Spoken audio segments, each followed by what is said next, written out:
Bonne nouvelle de Jésus-Christ selon saint Matthieu. En ce temps-là, Jésus disait à ses disciples cette parabole. C'est comme un homme qui partait en voyage. Il appela ses serviteurs et leur confia ses biens. À l'un, il remit une somme de 5 talents, à un autre 2 talents, au troisième un seul talent, à chacun selon ses capacités. Puis il partit. Aussitôt, celui qui avait reçu les 5 talents s'en alla pour les faire fructifier et en gagna 5 autres. De même, celui qui avait reçu 2 talents en gagna 2 autres. Mais celui qui n'en avait reçu qu'un alla creuser la terre et cacha l'argent de son maître. Longtemps après, le maître de ses serviteurs revint et il leur demanda des comptes.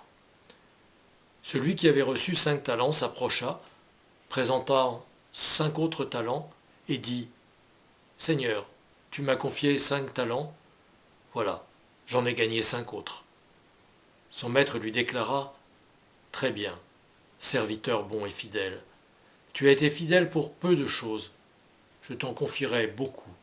Entre dans la joie de ton Seigneur. » Celui qui avait reçu 2 talents s'approcha aussi et dit « Seigneur, tu m'avais confié 2 talents. Voilà, j'en ai gagné 2 autres. » Son maître lui déclara « Très bien, serviteur bon et fidèle, tu as été fidèle pour peu de choses, je t'en confierai beaucoup. Entre dans la joie de ton Seigneur. » Celui qui avait reçu un seul talent s'approcha lui aussi et dit « Seigneur, je savais que tu es un homme dur. Tu moissonnes là où tu n'as pas semé, et tu ramasses là où tu n'as pas répandu le grain. J'ai eu peur, et je suis allé cacher ton talent dans la terre.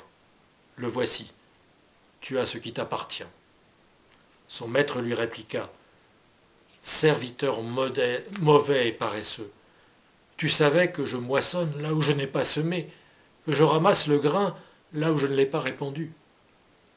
Alors, il fallait placer mon argent à la banque, et à mon retour, je l'aurais retrouvé avec les intérêts.